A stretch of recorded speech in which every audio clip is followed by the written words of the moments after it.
route, it plateaus. And I suspect the robotic might plateau after a while. And we just mentioned why would we do robotics in the obese patients here for staging for endometrial cancer. Body mass index more than 30, between 30 and 40. You find that that open surgery carries much more risks than robotic surgery. And perhaps not everybody can do these cases with a minimal access to the standard laparoscopic surgery. So there is a merit of using robotic surgery in a selected group of patients. Because it was difficult to convince the hospital that you need a robot to stage endometrial cancer patients when you already staged them laparoscopically. So there has to be some argument to justify why you would want to bring an expensive machine. And also what we said to them, this is just to show you at the bottom here, the complication rate here is 31% compared with 3.7%. The Christie we used for the massively obese patients, this is in Manchester when we worked, we used to do plastic surgery, apronectomy, so apronectomy and staging for endometrial cancer. So the plastic surgeon will come in and take this apron, and then we go in, do the staging procedure, and then the plastic surgeon will come back and close the abdomen and do whatever necessary to make it look nice.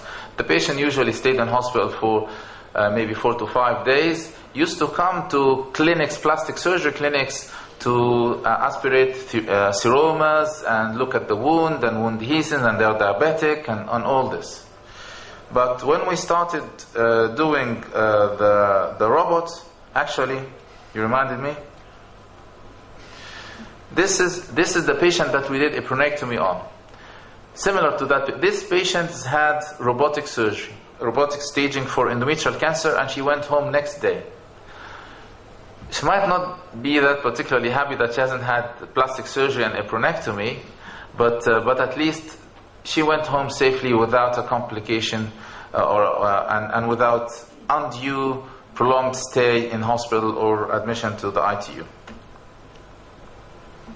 Also, robotic surgery offers, or staging for endometrial cancer offers a take of minimal access surgery by the team much higher than the ordinary laparoscopic surgery. And we've just mentioned that earlier in the presentation, whereby the team can adopt robotic surgery without passing through the laparoscopic surgery phase. And that happened in my institution. One of my colleagues, he wasn't doing laparoscopic surgery at all. In fact, his eye-hand coordination, even in diagnostic laparoscopy, wasn't that great. And when we started doing the robotic surgery, he was very kind of apprehensive of touching the robot. And I tried to encourage him, why don't you use it? And when I was doing some workshops on robotic surgery, he used to attend with us, and he found it okay. Well, I can move the robot where I want to move it, or the instrument. And now he's doing robotic staging for endometrial cancer. He hasn't done robotic radical hysterectomy yet, but he's doing very good robotic surgery. And he hasn't done any laparoscopic surgery.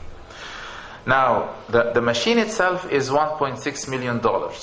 Okay?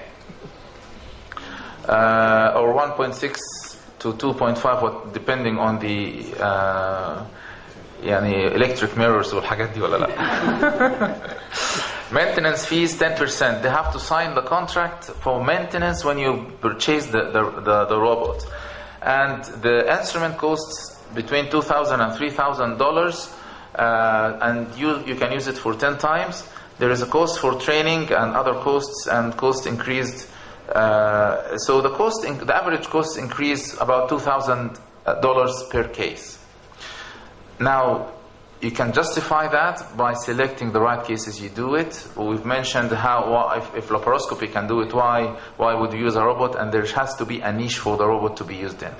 But also, happily enough, is that the competition is coming up in the latter part of this year companies from Korea, South Korea, Japan, other companies in the United States are actually working with the robot, and it's going to come to the market, so the prices will drop right down. Also, the ordinary laparoscopic instruments are going to change. There is articulating tip instruments coming out, and 3D monitors where you wear a glass is coming out actually very soon as well.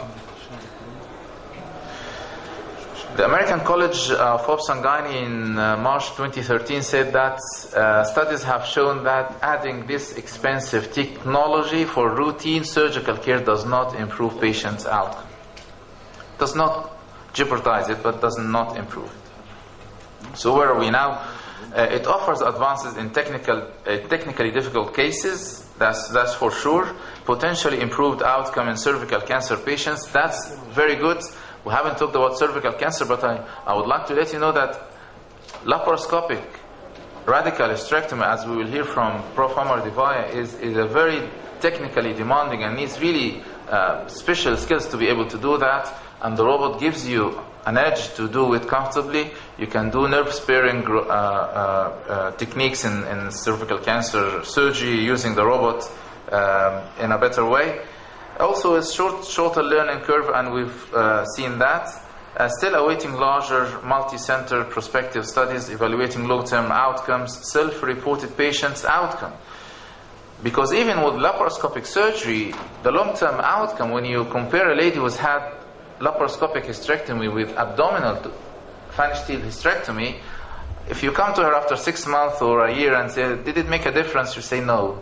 But if you come to her after 6 weeks, did it make a difference? Yes, I like the laparoscopic technique. So we don't know what the patient's perception on that. In the future, or not in the future, currently there are actually some dyes to be injected, and infrared light and fluorescent light to be shown on the from the camera light source, so that you can see vessels very clearly, or see lymph nodes if you want to do sentinel lymph nodes by fluorescence techniques. So things are quickly improving and coming up to robotic surgery. Thank you.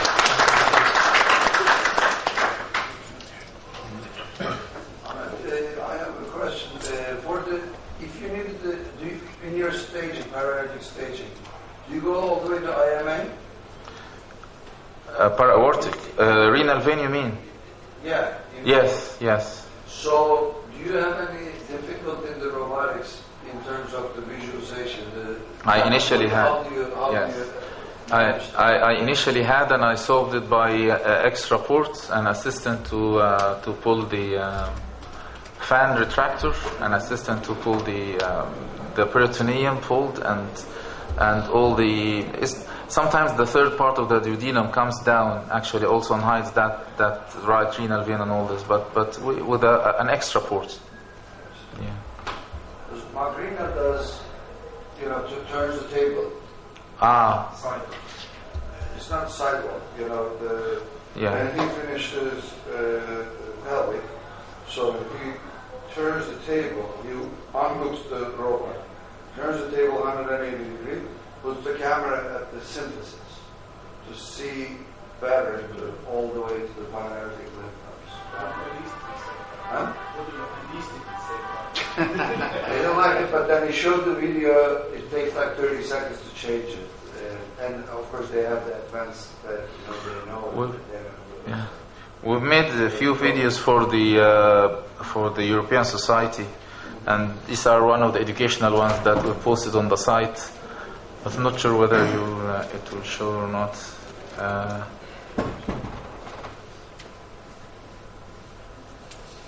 It's readily available now on YouTube. If you go to YouTube and look at Google robotic surgery, you will find there. Yeah, that's coming. Yeah.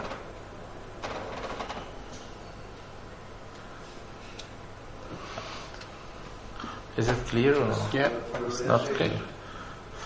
Yeah, actually, this is also very good. This is side docking, but not side perpendicular to the patient. This is side from the left and 45 degree to the patient. 45 degree to the patient. So you'll find that the aorta is there, That's okay. But if he wants to come from the aorta as if he's coming from the side, it becomes very, very easy and very feasible to do it. That the psoas muscle, the right psoas muscle, that's the red with the tendon over it, and this is delineating the ureters and gonadal vessels. I don't want to delay you. Is that okay? I'll just close. While they're watching it, actually, if we have questions from the audience. First, thanks to Ahmed, but I'm asking about the method of removing the uterus in robotic surgery. Is it conservation like most cases in laparoscopic surgery or any other method? And if so, does this an adequate reason to go away from robotic surgery for fear of sealing of tumor cells?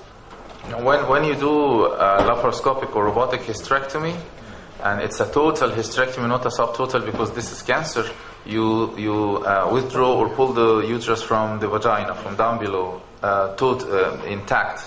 So we do the same. When we finish the procedure or finish the hysterectomy part of the procedure, we pull the uterus down from the vagina without any problems. And this is maybe a good question, because if you think that the uterus is too large, too big, you cannot take it down because she's got endometrial cancer and also she's got large uterine fibroid, there's no point in operating with the robot or the laparoscope. Unless, because sometimes I combined laparoscopic surgery with open surgery, which is not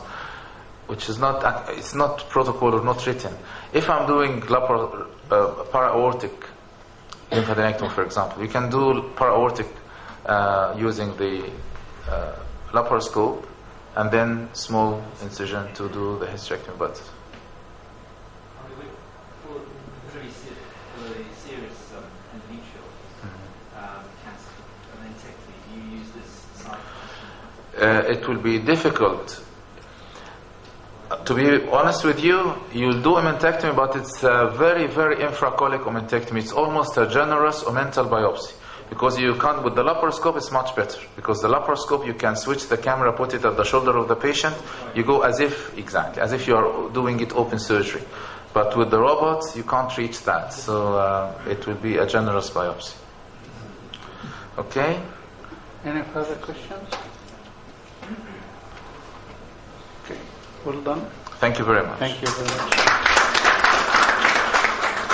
Yeah.